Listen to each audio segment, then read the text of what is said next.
ራሴ አጭ ስሙ ጸዴ ዋጭ ቆይ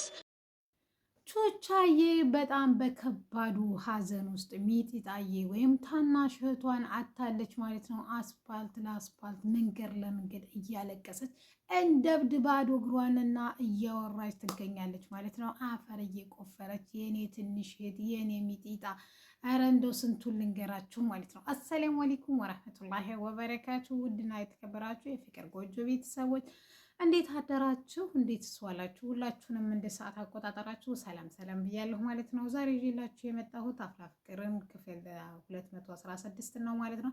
እነሆ እንድትከታተሉኝ በአክብሮት ጋብዛለሁ ማለት ነው። ዛሬ እንግዲህ ቹቻ በጣም ሀዘን ላይ ናት ማለት ነው። ትንሿ እህቷ ችግር ደርሶባታል።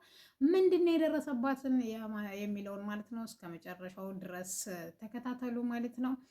እንግዲህ ባለፈው እንግዲህ እንደምናስታውለው ማለት ነው ለቤዚቲና ለቹቻ ማለት ነው መልእክት ሳይቀር ደርሷቸው ነበረ።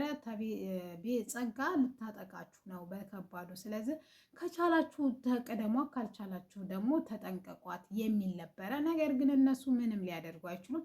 ነገር ግን አንድ ነገር እነሱ የሚያመኑት ነገር ቢኖር ድጋሜ ብንወለድ ራሱ የጸጋን ተንኮል ልንደርስበት አንችልም ብለው እንግዲህ ያሬድን በጉዳዩ ታወቀና ከሰማ በኋላ ለመከታተልና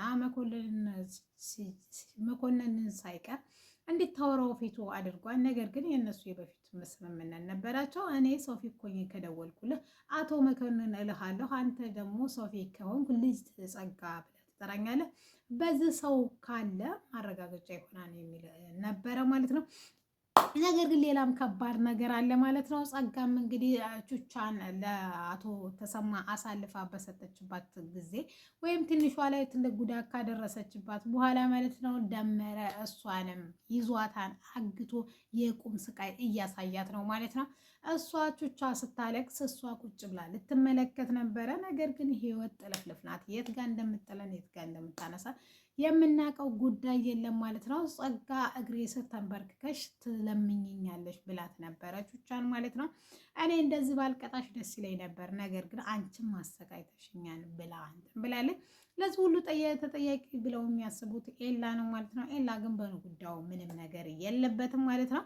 ምክንያቱም እሱ ከደመረ ጋር እንጂ በነ ቹቻና በነ ቤዚቲ ህይወት ጣልቃ የመግባትም አላማም እቅድም የለውም።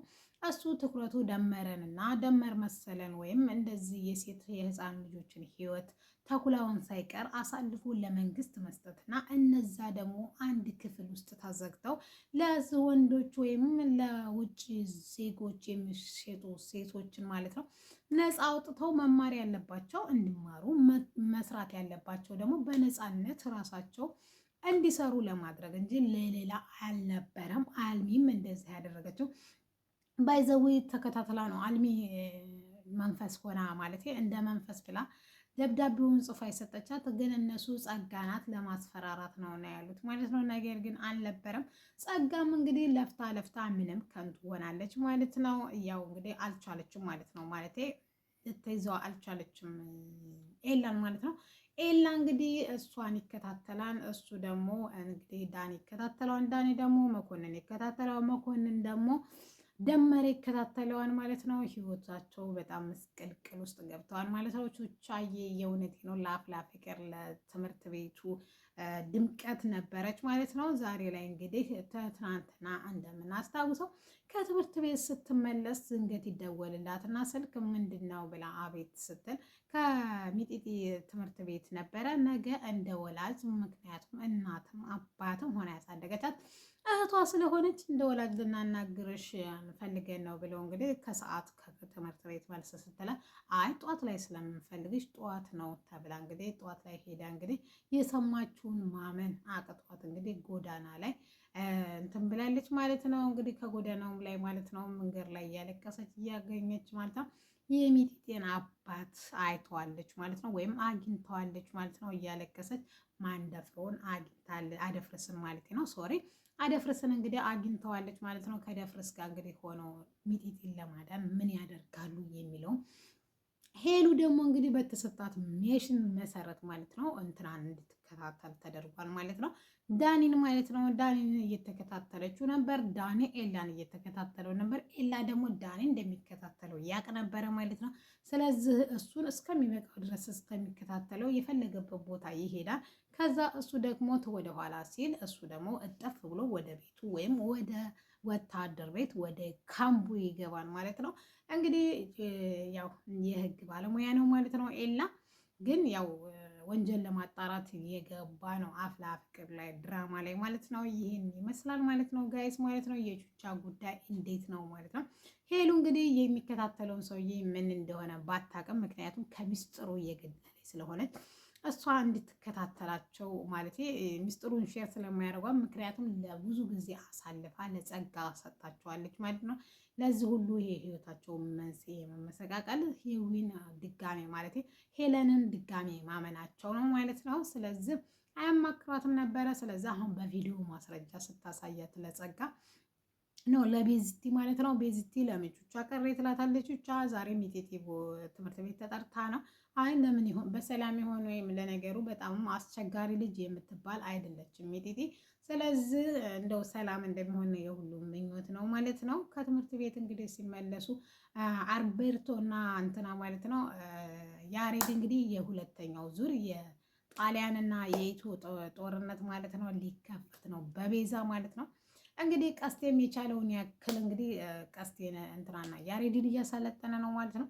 በማይጨበት ነገር ላይ ማለት ዘራፍ ማለቱ ምንድን ነው ሲል በሚስትና በርስት ድርድር የለም ሲል እንግዲህ በተደጋጋሚ መልሶላታ ማለት ነው። እንግዲህ ይህን ሁሉ መስዋዕት እየከፈለ ያለው ለቤዚቲ ነው ማለት ነው። ከዚህ ሁሉ ግን አሁን የቹቻ ነገር አልሰሙም። ሲሰሙ ምን ይፈጠራል? ምን ይፈጠራል? ብስሚላ እኔ በቃ ጸጋ እኔ ያህል ተንኮል ትሄዳለች። ተንኮለኛ ናት ማለት ነው። እኔ እኮ እንደዚህ ስታስብ ለመልካም ነገር ብታስብ ብስሚላ የት በደረሰች ማለት ነው። ግን እናቴ አንዴ እኮ በመጥፎ ነገር ግን ይሄ ሁሉ እዚህ ደረጃ ለመድረሷ የምሬ ነው። ሰዎች ካዲዎች ነን የመጨረሻ ማለት ነው። ምክንያቱም ደመረን እንድትጋፈጥ ያደረጓት ቤዚቲና ቹቻ ናቸው። ጥይት ሽጉጥ እንደዚህ ተደቅኖባቸው ደረጃ ድረስ ደርሰዋል ማለት ነው። የማስፈራራቻ የገታ ከቀስቴ ጋር ወዘተ ደርሶባቸው፣ ነገር ግን ጓደኛችንን በህፃነቷ እንደዚህ ተጫውቶባት ማን አትቀርም ለመንግስት አሳልፈን እንሰጣለን ብለው ማለት ነው። ነገር ግን ያው ቤዚቲን እንዳይደፍራት ወይም እንዳይተናኮላን ነበር ይሄን ያደረገችው። ቢሆንም እነሱ አያውቁም፣ ምስጢሩን አያውቁም። ምክንያቱም እኛ ካላወራን ሰዎች እንግዲህ መላእክት አይደሉ ወይስ ምግብ አይደሉ ሆዳችን ውስጥ ገብተው የሚያውቁት? ማውራት እኮ ይጠበቅብናል ማለት ነው። ማውራት ባለብን ጊዜ ማውራት። ጸጋ አሁን ይሄን ያደረገችው ላሳልፌ የሰጠሁት ያሬድን እንደዚህ ነው። ምክንያቱም ደመረ አንቺን እንዲሰጠው ጠይቆኝ ነበር። በደመረ ደግሞ እንትናን አስፈራርቼ መኮንን እንዲያስፈራራ አድርጎ እንደዚህ ነው ማለቴ በቃ መኮንን ደመረን አስፈራራላት። መኮንን ደግሞ ባስፈራራላት ምላሽ ትፈልጋን እሱ ክፍያም አይደለም እሱም ያሬድን ነበር። ያሬድን አሳልፋ ሰጥታለች ማለት ነው። እንደዚህ ነው ብትል በቃ ጓደኝነታቸው ይጠነክራል፣ አንድነታቸው፣ ህይወታቸው ሰላም ይሆን ነበር ማለት ነው። ነገር ግን አልሆነም ማለት ነው። ቲቸር በቃሉ ራሱ የድሮ ትዝታው ጦዝ ዘርጎ እንዲህ ሊደፋው ነው ማለት ነው። ከባድ ነው ህይወት። እኔ በቃ ምን እንደምል አላውቅም። በቃ እናንተ ውድቶች እንደው ምን ትላላችሁ? እውነት ጸጋ ምን ብትቀጣ ነው? አሁን ደመረ አግቷታል። ግን አሁን እንትና ደግሞ ፍቅር እያለ ስለሆነ መኮንን ሸፋፋ የሆነ ማጭድ እግር ማለት ነው ያስለቅቃታል። ስለዚህ የጸጋ ቅጣት ከዚህ ከፋ ሊሆን ይገባል። በቃ እኔ አላውቅም። ግን ጸጋ ይሄን ያክል ክፋት የሄደችበት መልካም ነገር ምንም ነገር አላደረጓትም። በእርግጥ ቹቻ ትመታታለች ግን ይሻላል እንደዚህ ፊት ለፊት መምታት ማለት ነው። እንደዚህ በቤተሰብ በልጅ ምናምን ከምትመጣ ምክንያቱም አንድ ያለቻት እህቷ ናት፣ እናት አባት ሆና እየተማረች የመንደር የሰው ቤት ልብስ አጥባ አጽድታ፣ የምር ነው የምላችሁ ማለት ነው። እንደዚህ እኮ ነው ያሳደገቻትን እህቷን እንደዚህ መጠቀሚያ ወይም ቹቻን መበቀያ ባታደርጋት መልካም። የፈለገችውን ያክል ክፋት እቹቿ ላይ ብታደርግ ለራሷ መጉዳትም ከሆነ እንትናለ ነገሩ እሱም ማድረግ አይችሉም። ምክንያቱም ቹቻ ያኔ ለራሷ አታንስም ማለት ነው። ብቃት ያላት ስፖርተኛ ወይም ካራቴ ተማሪ ላይ ስለሆነ እናቴ እንዲህ ነው እሱ ራሱ አይችላት መኮንን ማለት ነው። እና ውዶችዬ ማለት ነው ዛሬ ይሄን ይመስላል ማለት ነው። ሀሳብ አስተያየታችሁን ስጡ ማለት ነው። ለዚህ ቻናል አዲስ ከሆናችሁ ፕሊዝ ፕሊዝ ላይክ አድርጉ፣ ሼር አድርጉ፣ አበረታቱ ማለት ነው። እና ስለምታበረታቱ ደግሞ በጣም አመሰግናለሁ። እንድታበረታቱ ደግሞ በአክብሮት ተጠይቃለሁ ማለት ነው። ዛሬ ይዤላችሁ የመጣሁት ይሄን ይመስላል ማለት ነው። ወዳችሁና ፈቅዳችሁ ስለምትከታተሉ ከልብ አመሰግናለሁ። ሰላም አለይኩም ወራህመቱላሂ ወበረካቱ።